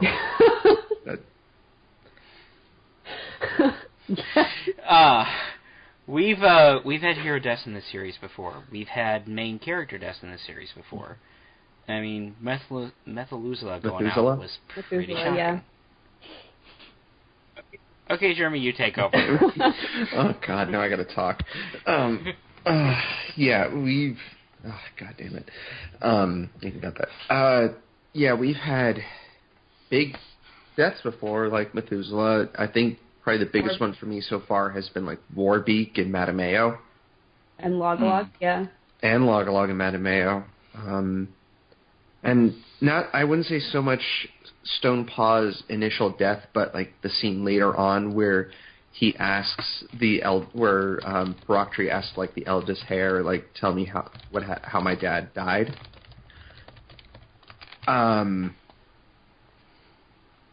But yeah, this is it's bad. It's really sad, and it's not so much the death itself, but just... So every book at least the books I've read, and just the ones we've done so far, even with these big deaths that happen, we still get a relatively happy ending. Like, Redwall partially ends with the Father Abbot dying, but then we at least get that epilogue of, Madameo has been born, everyone's recovering, Abbot Alf is now a great replacement. It has like this feeling of positivity for the end of where it's eventually going in a sequel. But this one, no, there's no humor after this part. There's no. It's all serious, everyone is significantly affected by this death, including the reader. Mm-hmm. In the previous books, we've seen, people react to the deaths. Matthias is obviously hurt by Warbeak's death and Methuselah's death. Brocktree is, of course, affected by Stonepaw's death. Nobody seems to care about Fleet Scott's death. Who? Yeah. Sorry, I needed something. I needed to throw in something there. Some levity, yes. Exactly. As Pete throws in some typing. Sorry. But everyone at this point is affected. We get Brome, who is blaming himself. Yeah. We get the queen of the Pygmy Shrews. I keep forgetting her name. Ambala. Ambala? Yeah. She pays her, we think of where she was when they left the Pygmy Shrews, or just during the whole time where she was their queen. She was this high and mighty individual, and she pays, not silent respects, but she gives her sword, puts it by Rose's body and, displays her respect for her. Yeah. We get Grumm just unable to speak. And then, of course, Martin himself, which, of course, Martin, we don't see him in this immediate chapter afterwards because he is unconscious. Right. But after that, the Martin we see in the penultimate chapter of this book is nothing like the Martin we've seen or we've read about throughout the rest of the story. In the rest of the story, he has this drive to keep going. He has this warrior spirit. He has his calm and compassionate moments. The Martin we get here is withdrawn. Broken. Huh? Broken. Yeah. He's withdrawn. He sneaks away just to cry over Rose. They flat out say, they've seen him, they'll hear him crying over her. And, sorry, I'm having a little bit of a difficult time keeping it together right now. This is not... I'll take over. Thank you. I have a little bit more to say, but if you could take this for a little bit. Long story short, here's the twist that anyone who read Mossflower knew had to come. Because when we start with Mossflower, much less the original Redwall, we knew he may have not gotten exactly a perfect happy ending, but he couldn't have stayed in Noonvale. No. Otherwise Redwall wouldn't have never happened. So we knew something had to give him part. Now the fact that Rose freaking died, that was unexpected. Mm-hmm. And the point that it breaks so many characters as well as it does, but before we get into the further implications of that, we get Clogg's exit, because he's pretty much one of the few people to survive on the Vermin side. Yep. And rather than just wandering off to try and survive, he stays around to bury everybody else. He chats with the dead people while he buries them. And make sure he finds Badrang's corpse so he can make fun of him. Yep. Mm-hmm.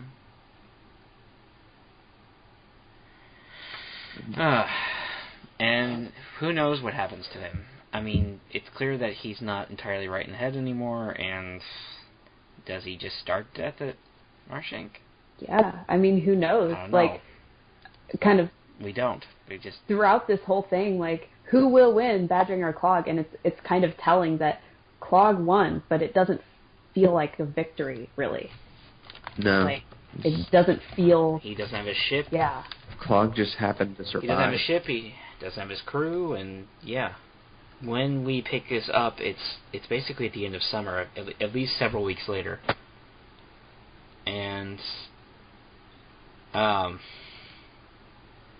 it's just the beginning of autumn, and Martin hasn't speaking this entire time. They've been healing him.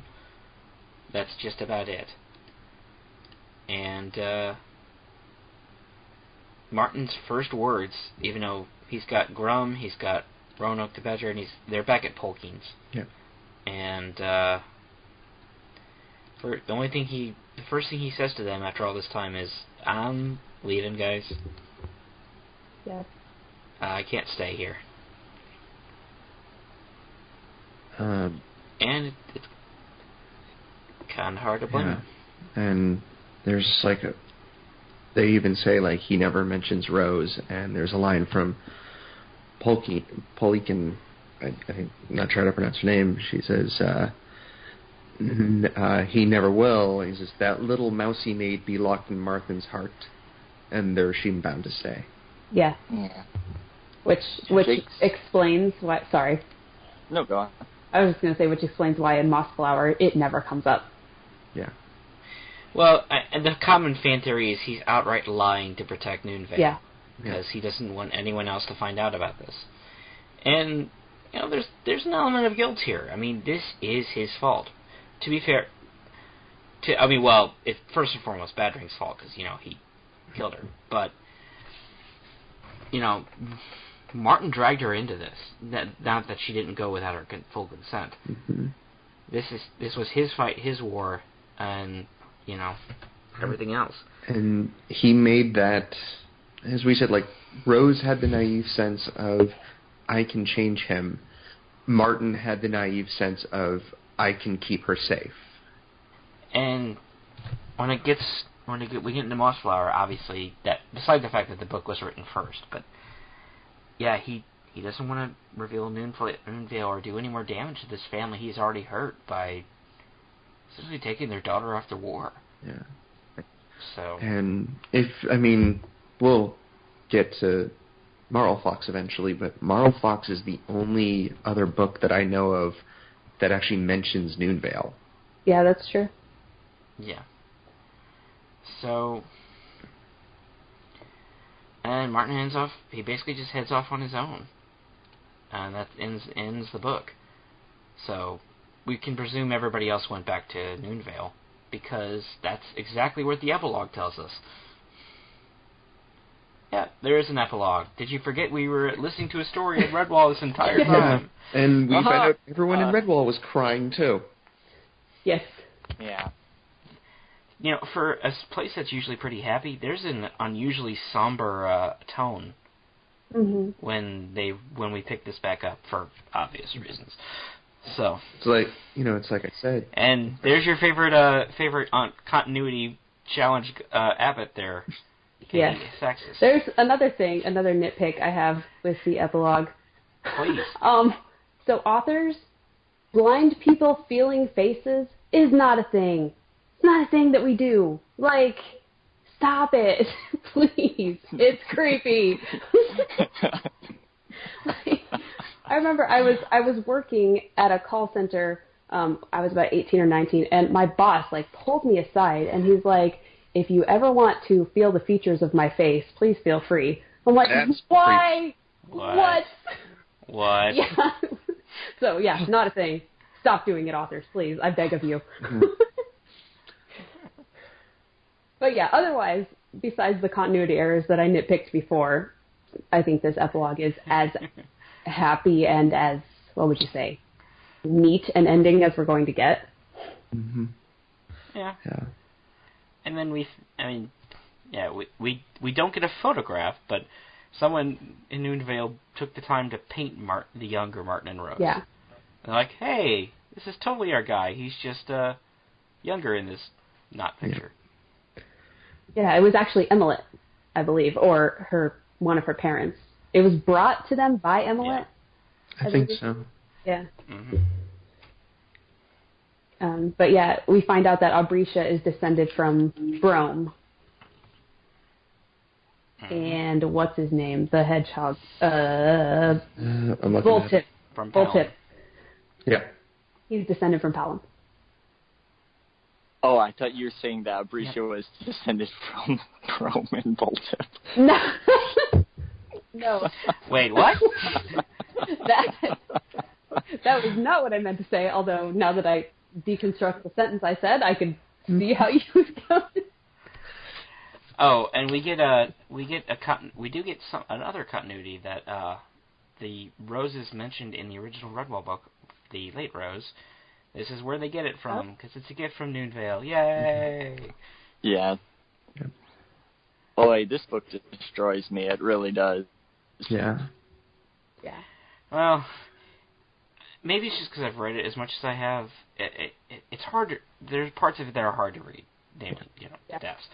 But I didn't, get ugly crying with it. No, I saw Avengers for that today. So... And Redacted dies. Lots of redacteds. Not redacted. Yes. Redacted dies? Thanos demands your silence. Or Clooney, in this case. Yeah, this book was pretty surreal for me to read. I actually didn't cry the first time I read it. I was just numb. I don't even know what happened. Mm-hmm. But ever since then, when I read it, I have cried at the part where Rose dies. And I was talking to one of my friends a couple of years ago about it, and he's like, oh, yeah, that book was really sad, and we were just talking about it. And it was a perfectly ordinary conversation, and I didn't know that my friend would be dead in a year. He died of cancer. So, reading that now, I'm just like, oh, yep, this is adding a whole nother layer onto it. Mm. Being a dumb kid, I definitely didn't realize that Rose died until about a chapter after. Oh yeah, me too. Yeah, it didn't set in with me the first time I read it until until later. So I know. Yeah. Well, then I kept going back. I was like, at what point did he say she died? He never dies. She hit a wall. She just hit a wall. He sees her. Yeah, he doesn't really say flat out that she died. There was a cloth covering her body, I think is the closest that he comes to saying that she dies. Explicit, yeah. Yeah, when I first read this, like I said, I guess it just didn't sink in, or maybe I just forgot. Actually, there was only one part of Bellmaker, because that was the second one I read, that I remembered very clearly, and I'll get into that when we get to it. I also had a very unique experience with near the end of Mossflower, and I'll get into that when we get there. But oh boy. Yeah. Well, no, one of my friends told me something that didn't actually happen, and then I thought it was going to happen, and then when it didn't, I remember yelling at him the next day. But I'll get to that when we get to Mossflower. Oh my God, nice. Yeah. And so when I reread this book for the first time, then it hit me. And I remember being like, wait, what? And I didn't think about, Mossflower taking place after it. And so it was just, for me, it just kind of came out of nowhere. And then all of a sudden, like I said, the rest of the book changes. There isn't much book left, but it changes. The whole tone changes. And oh God. Yeah. That's, for me, what that's what affects me more in I don't know about you guys, how you feel about shock deaths in fiction. But the death itself, if anyone wants to turn off their mic for a minute, that's fine. I think I actually did a little bit earlier. The death itself doesn't, the shock death doesn't do much for me. It's the aftermath of it. Yeah. Yeah. And it's the effects you see, and the best, I put this in my notes, the best example I can think of is a scene in the movie Logan that got me extremely emotional partway through the movie, where all of a sudden the rest of the movie changes because of a big death. And there's just this one scene where you see Logan just completely ready to break down. and that's the part that gets me, not the initial death, because for me, it's especially in this book, the initial part, one, you're not believing that she's actually dead, but it's also like there's so much going on, it doesn't have time to sink in. Mm-hmm. But then it does sink in. Yeah. And go on. Sorry. Oh no, go ahead. I might have been smoking that good scent, but from my childhood, I might be wrong. If this was an older version of the book, someone please tell me. But I definitely thought that the chapter after Rose passes, that there was just a chapter called A Song for Late Rose, and then the epilogue. Because I definitely did not remember any of the Martin wandering off into the woods. I definitely remember there being a song at some point. I know in the animated series, he buries her, and the Nude Veil song is in the background. That's what I based the piano arrangement on. But I don't remember that in the book at all. I'm starting to. I don't remember that, but I had to rebuy the Kindle version for this. I don't have my original print version anymore. I was reading from my original print version, and I don't. Maybe that is just from the animated series, or maybe there's another. It was the animated iteration. Series. Okay. Yeah. At least when it comes to shock death in fiction, it generally depends on how it's used. Like if it's a good death. I mean, I'm going to rely on Game of Thrones here, and for anyone who's not seen that series, or do you guys care if I mention spoilers here? I don't mind. I don't mind. It's Sean Bean, so everybody knows. Well, it's not Sean Bean I'm talking about, it's Hodor. Oh, what? Hodor dies? Yeah, in the TV show.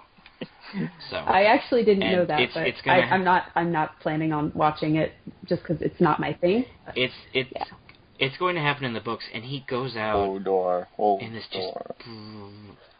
in this brutal death where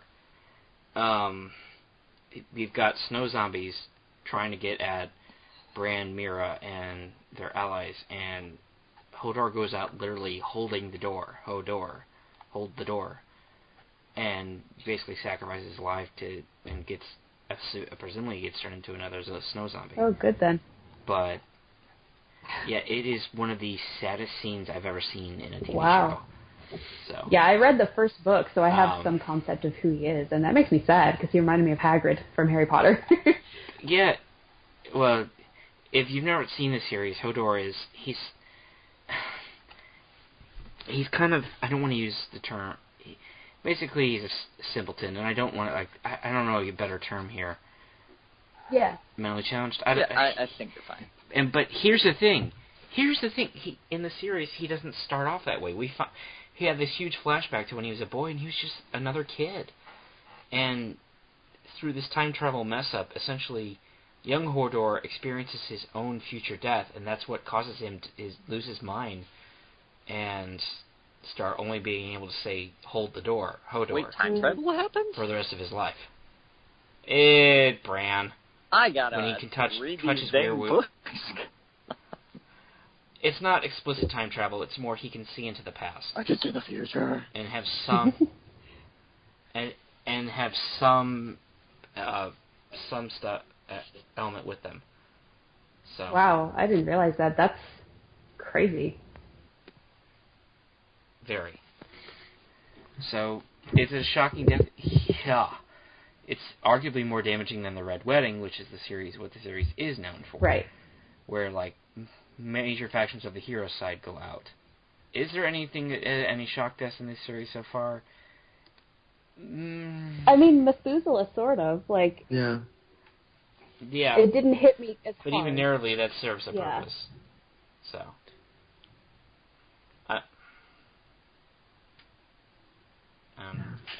Anyway, well, we need to do something happier, I think. Yes.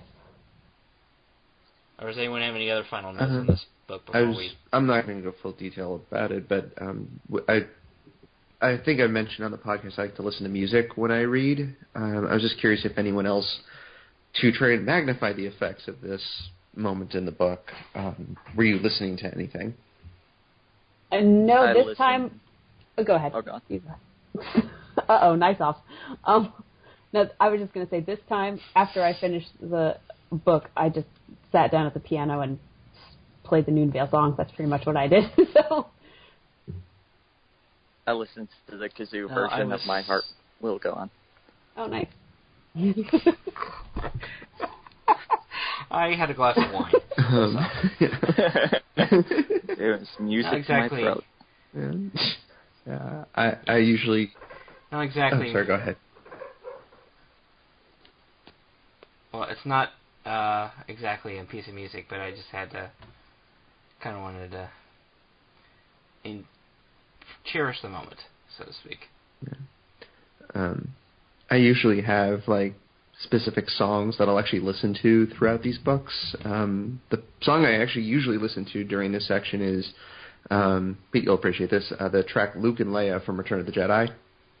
It's one of my favorite pieces of music from Star Wars, period. This is very, I don't know, it just hit me. This time I listened to a different song, which Pete, when I was typing earlier, that's actually I was queuing up. I'm actually currently listening to it through a headphone on my iPhone. Oh, nice. So just to really magnify the effects, obviously you guys can check it out after this, but there's a reason why the song is called Cold. It's from the series called Ruby. There's a reason why there's a 1-hour extended version of this, and it says "Do Not Cry Challenge" on it. It is one of the saddest songs I've heard, and it actually, just listening to it, because I had written something last year where I used this song with it. Like, I heard the song and went, oh, this fits perfectly with what I'm working on, and essentially made myself cry while I was writing. Yeah, I've done that. Yeah. Same. Yeah. Yeah. So, yeah, that's... I'm going to go sit in the corner and cry now. Anyway, so let's do something happier next time. But we're going to take a break from the books itself, and we're going to do the first couple of episodes of the animated series. Yeah. I have happy... Of season I have a 1. happy thing. Okay. You can... Oh, please. You can find I got this from the Redwall Facebook group, but you can find the animated series on archive.org. You can download videos if you get, like, a free library card. Hey. Oh, cool. It's also free on YouTube. Yeah, it is. I think PBS put it Yeah, up I there. just didn't know, like, what the quality was like on those, and the quality of the archive.org video seems to be really good, so I figured I would... And you've also got, the Bridge series on YouTube, which I know Drew's a fan of. I love it. I need to check that out. The Recorder on the Wall podcast will also be doing our own interviews between 2 books. All 3 of the shows. Redwall, Matthias, and Martin the Warrior. So keep an eye out for that. We've got time. Breaking up a little bit. Yeah. I know we've all gotten a little Your broken mic up died. doing this, but Oh my god. From the future, I have come. From the future. Apparently they don't have great cell phone signal in the future. They don't. Keith somehow is All right. accountant now. Well, folks, we'll go. Before we go, Jeremy, where can they find us? You can find us on recorderonthewall.com. We are on iTunes and Google Play under Recorder on the Wall. We are featured on the official Redwall forum. We are featured on the subreddit, Eulalia subreddit. We also have our new Twitter, thanks to Katie, which is at ROTWpod. And we have a feedback email, rotwpod@gmail.com. Send us your thoughts, and as I brought up last on our mini-sode, please bring any questions for us. We might do like a Q&A episode at some point. And that's it. And I said that all in almost one breath. You win. Hey, that was pretty good. Yep. Yeah. All right. Well, folks, we'll see you next time. Bye. Bye, everyone. Bye.